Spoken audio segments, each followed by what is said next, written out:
Hello everybody. Today we shall discuss about some mathematical concepts that will be useful for our next set of discussions when we dig into Schrodinger's mechanics. The first thing we talk about is the notion of probability.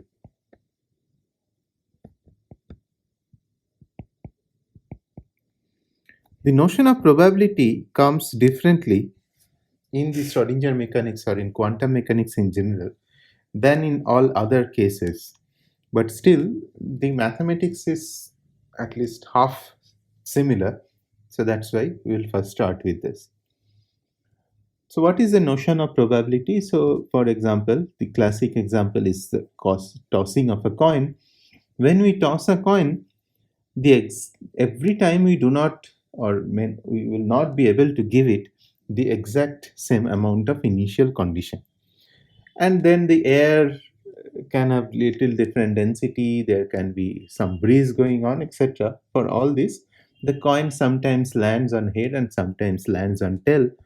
So when you toss a coin and we say that if it's a fair coin, we say that the probability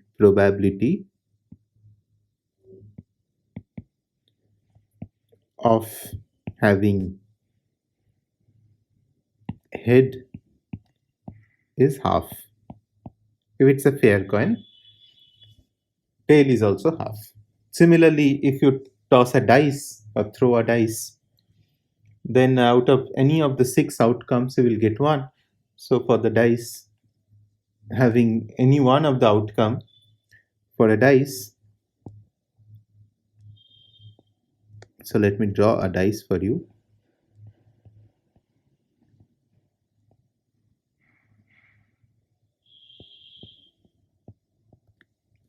So for a dice, having, say this, 1 is 1 by 6. Having, say, even number, the outcome being even, is there are 6 outcomes, 3 of them is even. So this is 3 by 6, so this is half, etc. So you know these basic ideas about probability, I am absolutely sure. What we are going to talk about is probability distribution now.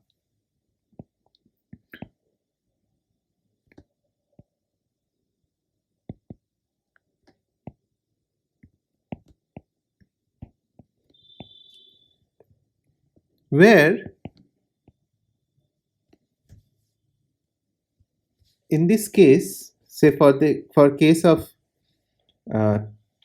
coin toss, so there were 2 possibilities, head and tail, 2 discrete possibilities. For a dice, so there are these 6 possibilities. But still, see, they are discrete possibilities. You cannot have 1.5 in a dice toss. But when I talk about probability distribution, we talk about continuous possibilities.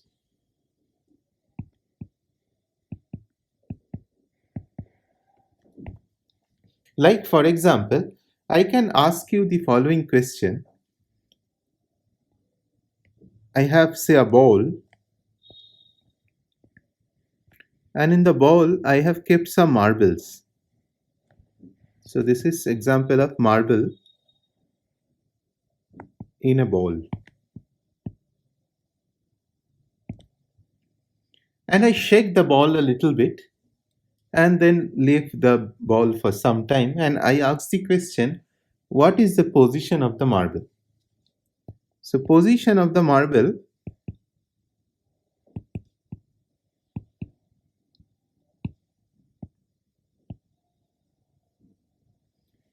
can be at any r which is less than the radius of the ball, and can be any phi which is between 0 to 2 pi. Now these are continuously distributed variables, so that's why I said that continuous possibilities exist for these cases. So in these cases, we can ask the question for the first case, head and tail, or these cases, for a fair dice again. Each one of these possibilities come in 1 by 6. So they are all equal.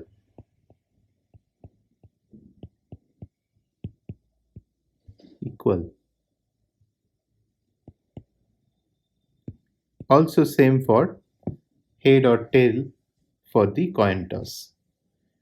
Here also it is equal. It can be anywhere in between these.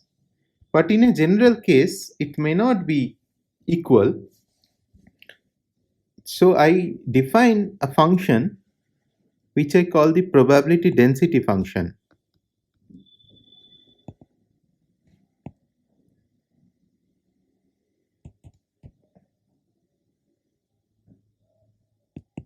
So let's say let us write this as,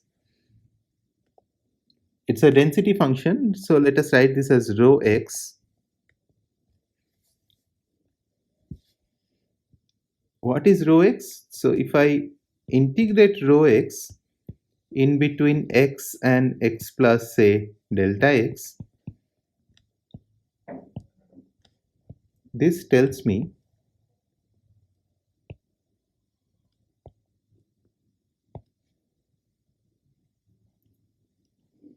probability. So you can see I have assumed a one-dimensional probability distribution. X is a single variable here.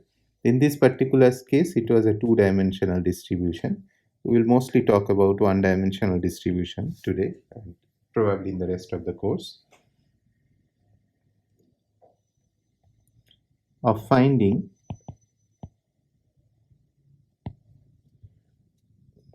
and as we said that we are dealing with a single particle dynamics, so let us write the particle. There is no harm in doing that. In between x and x plus delta x. So what is the probability of finding the particle in between x and x plus delta x is given by rho x. Okay, by this integral. Now if I ask you that what will this integral be, where I integrate this over all x. Now the particle, if it exists, has to be somewhere in the space, which means that this integral has to be 1. So this gives me the total probability basically. So total probability of finding the particle anywhere, if the particle exists, by definition that it exists, is 1. So this function, as we see, must satisfy this. Now see, which also means that rho x integrated over all x should give you a finite value, and that finite value is 1. If it does not give you a finite value, what I can do is I can do the following. Say I get a function, say I have any function fx. I should, if I want to construct a rho x out of it, this need to be a finite value, need to be finite, this integral. As you know that all integrals will not be finite. For example, if fx is equals to x square, if you integrate it from minus infinity to plus infinity, the integral value diverges. So that will not work. But if I find such a finite, such a function which if I integrate over it is finite, which is essentially the area under the curve is finite, and this value is n, then I can construct a rho x out of it, which is fx by n, because then it is guaranteed when I integrate over this rho x, I will get 1. Okay, so we realize few things here.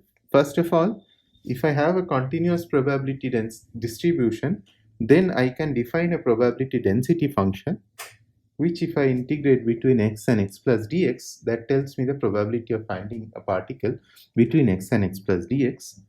Rho x cannot be any function, it should be a function if I integrate over all x, I get 1. Now, how to construct a rho x? So if I have any function fx, I can construct a rho x out of it.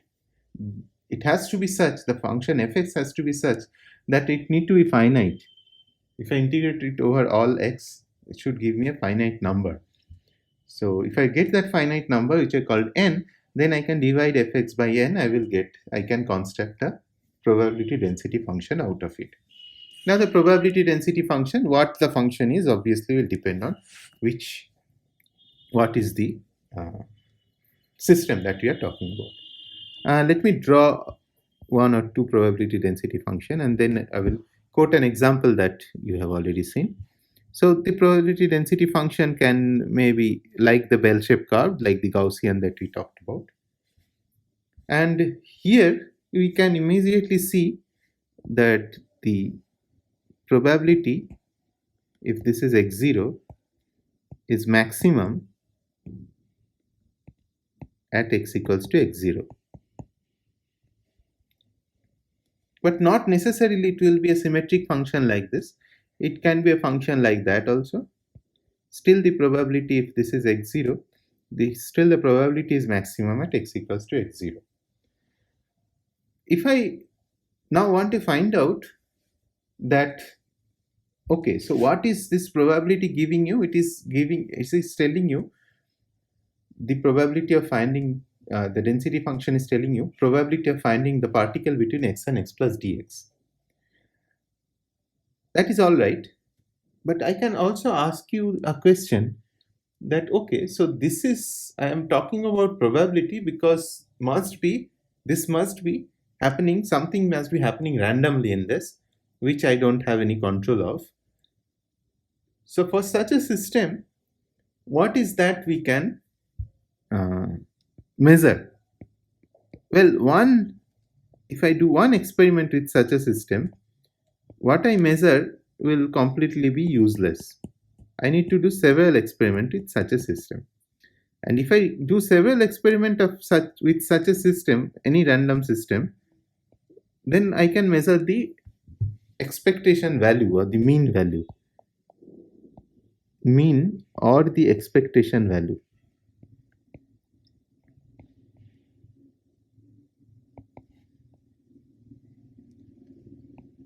of see in this case rho we are writing as a function of x. We can calculate the expectation value of x, or we can calculate the expectation value of any function which is a function of x. Okay, so how do I calculate this? So the expectation value is written in this way. So if I want to calculate the expectation value of f as a function of x, so this is what is the meaning of this notation is for the expectation value or the mean value, and then this is this integral. You multiply the density by the expectation value and then integrate. Okay, now this is the definitions, and this is how from the probability density function you can calculate the expectation value. Now you may be thinking that why I am talking about all these things. It will be clear to you in few lectures from now, but you have already seen such expectation or mean value calculation. Remember, when we discussed the black body radiation and the Rayleigh-Jeans calculation,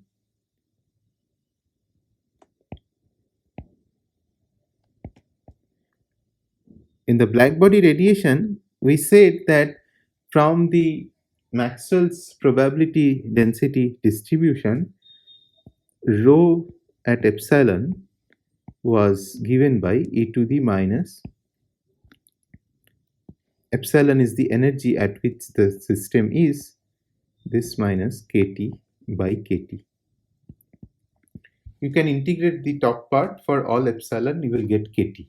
So this rho epsilon is a probability density function on epsilon.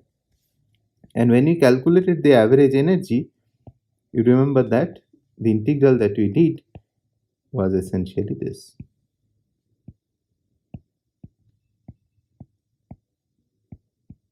So this should not sound very vague to you. We have already used it. We will be using it in a little different form starting from the next lecture, but this is what I wanted to tell you here. I can also calculate, say, let's take a few examples.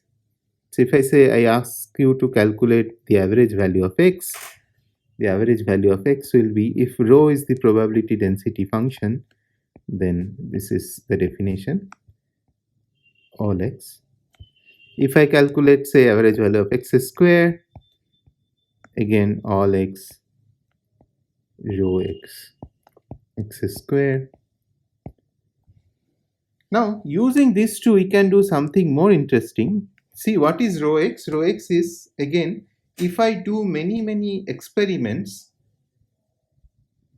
so there is some system where the position probability density is given by rho x, and I try to measure the position using many experiments. Every experiment I get a value of the position. If I take the average value of those positions, what I expected to get is this. So that's why this is called also the expectation value. Instead of x, if I calculate the average value of x square, I will get this. Okay. Now imagine that the experiment that you are doing is you have a target and you are shooting arrows into the target. So remember that the target has these circles. It's essentially telling you how far away is your particular shot from the center. You are always trying to hit the center, right? Now say the individual hits you get are at these points. You are very good at hitting the target. Say maybe you are using a bow and an arrow, something we can go very far away also. And then you ask the question that, okay, most of the thing are near to, say, if I average these over, I will get that center point, which is all my arrow supposed to go there. But how much is the spread in these values? So if you are an Olympic athlete, you really want that spread to be minimum. And that spread in this case, so this I gave you a two-dimensional example, but if it was an one-dimensional example, the spread for x, I will write delta x, and delta x square is given by this quantity. And this comes from measurement theory. Again, I will not be able to go to very detail of it, but you will see that this has a direct relation with the uncertainty in x.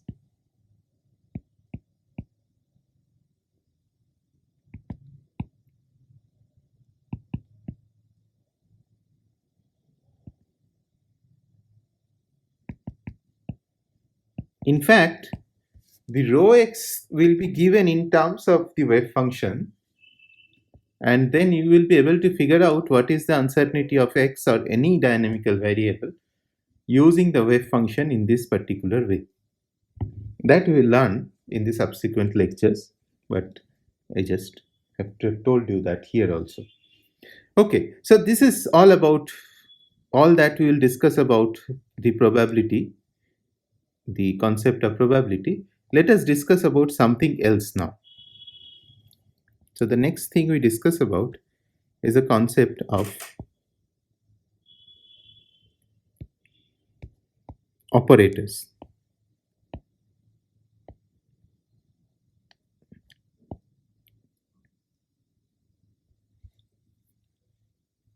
So what are operators? The operators are, this is again a mathematical concept. This is algebraic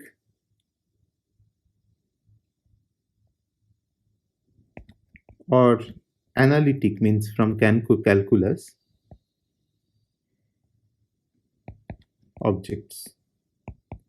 Okay, it's a very vague definition, not vague but rather not very understandable definition. So let us take some examples. So let's say this can be considered as an operator, and usually the operators are written with so if it is this, so I will write it like a, but to remember that it's an operator, I will put a hat sign on it. So this is an operator.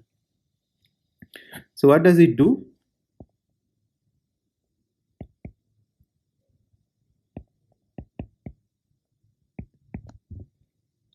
It operates on a particular function. So for example, I can write a cap fx,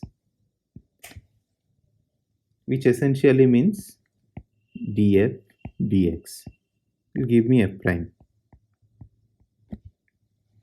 Okay.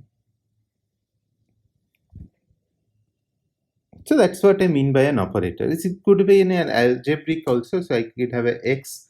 So multiply by fx, I get xf prime.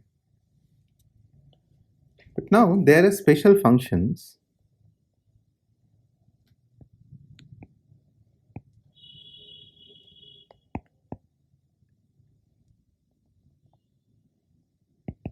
for the operators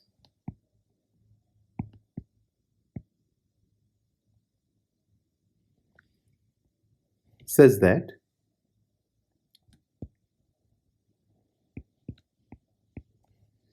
so if the operator operates on these functions, special functions, then it gives a number and returns the function. So this is not a function of x, so this is gives a number. You can say it spits out a number.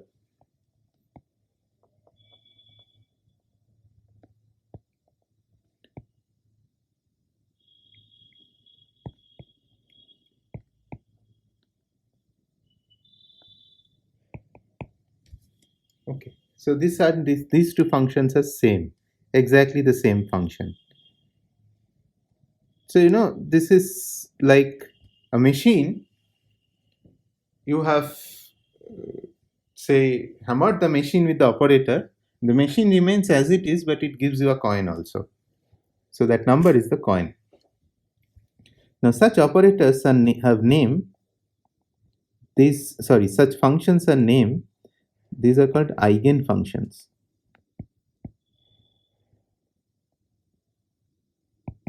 And the number it spits out, or a value it spits out, are called eigenvalues.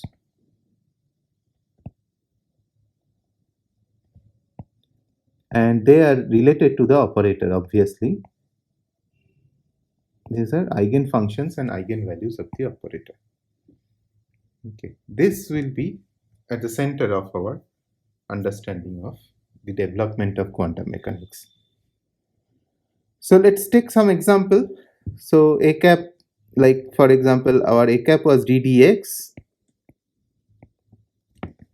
So let's take two up functions. So first function is, let us call it f1x because it's the first function. It is like e to the minus alpha x. The second function, say f2, is say sin x, sin alpha x. Okay. So let us ask the question: are these eigenfunctions of this operator A? So remember that this alpha is a number. So alpha is a number. It's not important what is the value of it, but it doesn't depend on x. That's the point. So what will happen if I do a cap f1 x? This essentially means ddx of e to the minus alpha x. So I will get minus alpha e to the minus alpha x, which is minus alpha times f1x. So f minus alpha becomes the eigenvalue.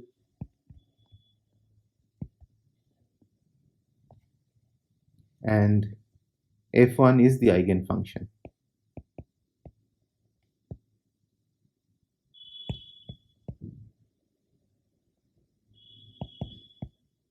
of a cap, which is d by dx. Second example, a cap f2x. What will I get? Sine will become cos, and there you realize not an eigenfunction because I don't get back the same sign here.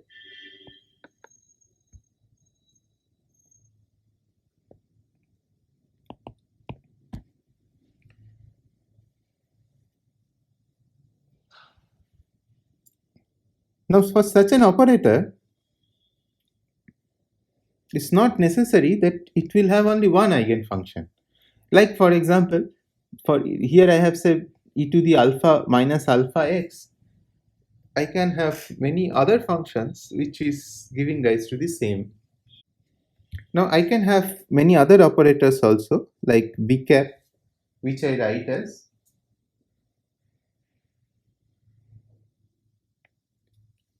say d2 dx2, and you will see that both f1 and f2, as we have seen discussed here. So if I do b cap f1, what will I get? I will get 2 minus alpha, so that will become alpha square f1. So I get this as the same as also the eigenfunction of this operator b cap, but the eigenvalue is different. And interestingly enough, f2 is now also is an eigenfunction of b, because sine becomes cos once, so this is the f2. Sine becomes cos in the first derivative with respect to x. In the second derivative, it becomes sine again. But the eigenvalue, you will see that is minus alpha square. So function can have many different types of an operator can have many different eigenfunctions and eigenvalues. Not necessary that one operator will have only one eigenfunction. Okay, so let us come to some real life examples, something that will show us some path forward. So we have been writing this as our trial wave function, monochromatic wave. So monochromatic means it has a single energy and a single momentum. This is essentially a free particle. A free particle does not have, it has only a constant momentum p square. So let's see what I get if I do ddx on it.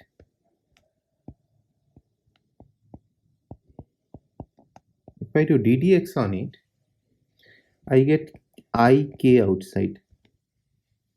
And then I will get back psi, right? Because it's e to the power x and then this.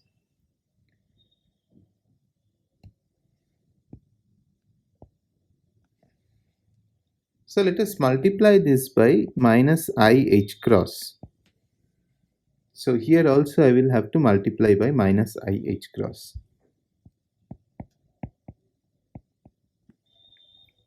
So if I consider this as my operator, minus I h cross, and so I should not write ddx, because you see psi is a function of both x and t, so it's better to write the partial derivatives.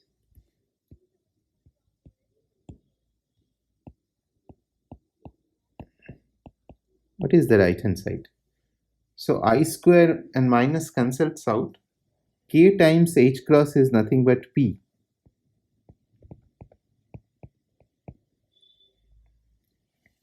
So this operator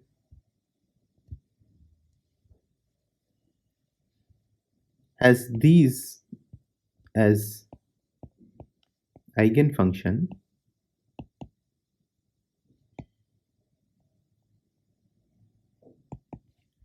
and this as the eigenvalue. What should you call this operator? Is not it obvious that we will call this momentum operator because it is giving out the momentum? So this we'll call the momentum operator. As you can imagine, if you want to know the y momentum, you need to have del y and so on. And it gives the momentum of the wave, which is k times h cross. And I write it with a hat sign. Let's try something more, something again. So let's try del t now on psi, and let's see what we get.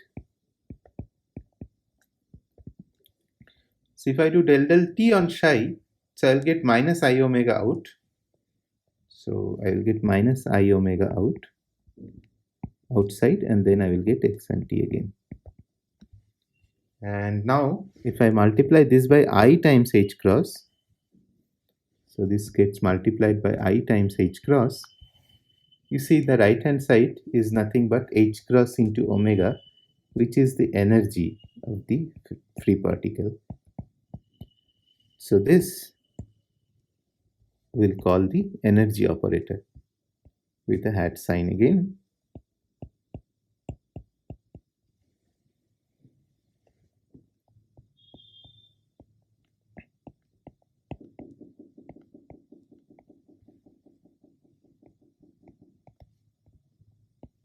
Now these two we have just found by chance. We will see how to get any operators later. Okay. These two have just found by our understanding of operator, and then we knew what is the free particle wave function, and from that we figured this out. Now you see the values it is giving out, these numbers have, it looks like that when you learn quantum mechanics, they'll have some physical significance. So they are the energy and momentum in this case. So we discuss now about a very particular type of operator which are called Hermitian operators. And it's again a mathematical concept, and I will not be able to tell you all about it, but I will tell you one thing, that these are the operators which has real eigenvalues. The eigenvalues are real because, as we have seen, the eigenvalues are the quantities which are something which are of our interest, like momentum and position, and they are obviously always real. The complex function and the complex numbers has just come as a mathematical calculation tool, but otherwise everything is real. All right.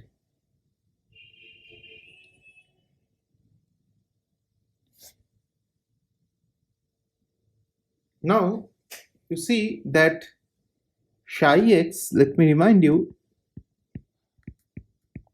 is a position space wave function.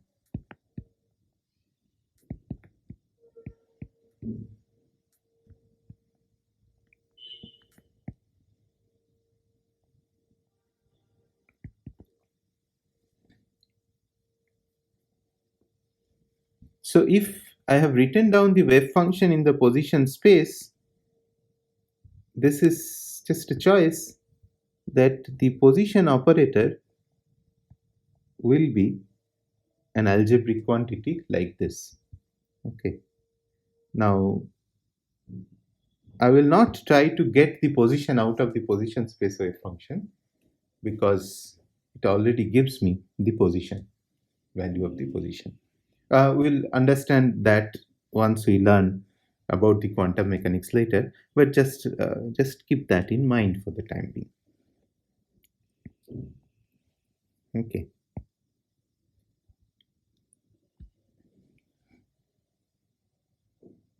Now let us consider two operators. So one is this operator ddx, and the other is the operator like the position operator x. So it is just an algebraic term, and this is more a differential term, analytical term. And what we want to do is the following. So we have a function fx, and we want to use b on fx first, and whatever I get out of it, I want to use a on it. Okay. So let's do it. So a is ddx, b is x, and this is fx. So if I use b on fx, I will just get that. And then once I do the derivative, first time I will take derivative of x, which is just give me 1, and times fx, and then I will get x, and df dx I write f prime x. That I guess you are familiar with. Alright, let us reverse the order. Let us say that I will now first use a on fx, and then I will use b on fx. But I get the same thing back. So now if I do this, so let's see, b is x and a is ddx of fx, and that is just x prime, and I get this. And interestingly enough, a b of fx is not equals b first, sorry, a first and then b on fx. In fact, with this calculation, we can also figure out what is this quantity. First I use ab, and let me write this way, this operating on fx.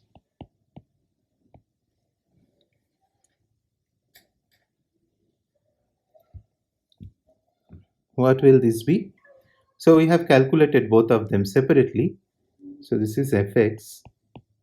So first I write this plus x f prime x minus this one, which is minus x f prime x.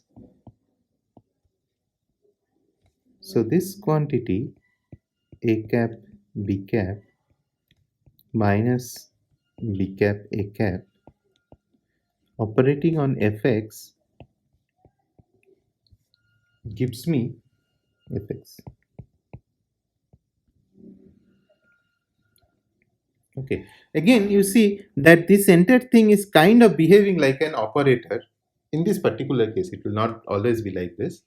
So I can, it is often shorthand written this way, that a cap b cap minus b cap a cap is equals 1. Or even there is a shorthand for this, which is called commutator bracket.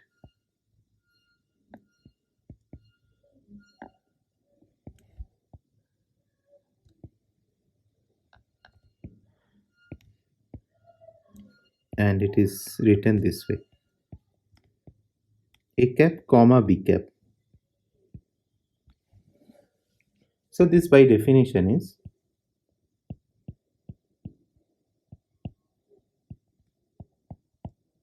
and remember that these are all operators, so they are all operating on psi. Basically what is happening is, because they are doing something on the function sitting in the right hand side,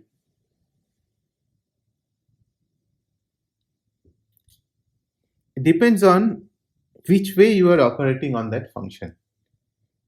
So their operations of a first or b first does not commute, and the excess that you get because of that non-commutation is written in this commutator bracket. Okay, now as I have told you that this all we are doing in, and we will be mostly doing everything in the position space. So in this position space, we have defined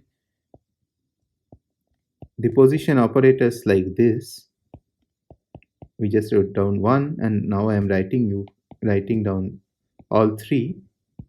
And similarly, the momentum operators like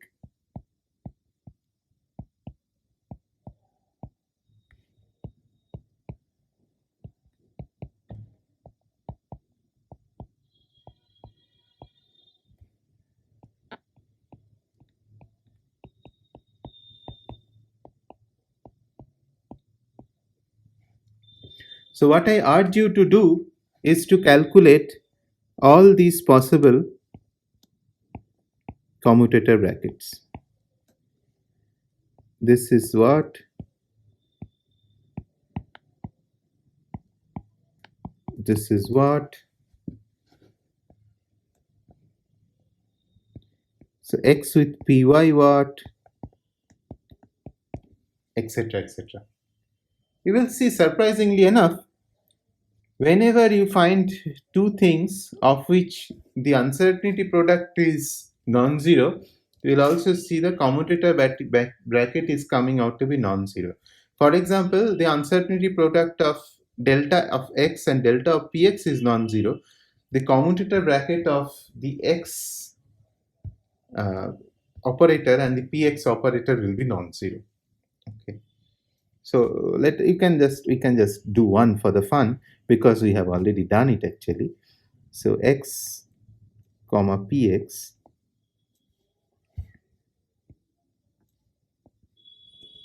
operating on psi x. This is what? So this is x minus I h cross del psi del x psi prime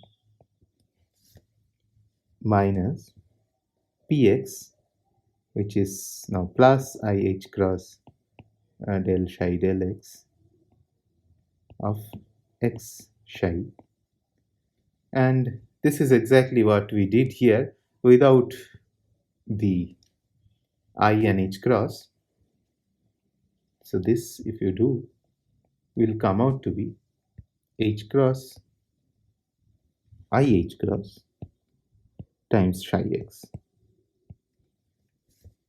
Okay, so shorthand for that is x px. This I should use the hat sign such that I remember that they are operators. The commutator bracket of x px is I h cross.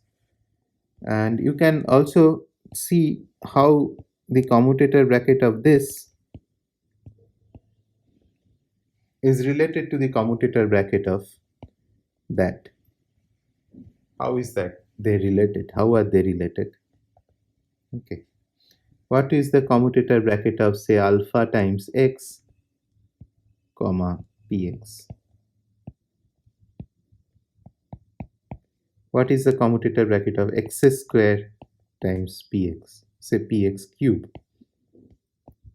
etc. And you can do it easily. See, what all you have to do is, for this commutator bracket calculation, so I have to take minus ih cross del x whole cube. This is the first term, minus ih cross del x whole cube times x square, the entire thing operating on something, some function psi. The function is essentially will come out empty. It will come out of everything, but we require to keep that function to see how the operation is going on. I will not do it completely, but just will start it for you. So I get minus ih cross whole cube in both of them. So let us take this out. In the first term, I have x square, and then del x whole cube is essentially del x3 operating on psi, and then minus I have del x3 operating on x square psi. Now you have to work it out. The rest I will not do, but this is the idea. Okay, so play with these operators and this commutator relations, and we will learn quite something out of it. These are the mathematical tools I needed to discuss with you such that I will be able to use this in our next endeavor, where we will learn about the postulates of quantum mechanics, and we learn about how to figure out how to do dynamical calculations with quantum mechanics, how to predict things.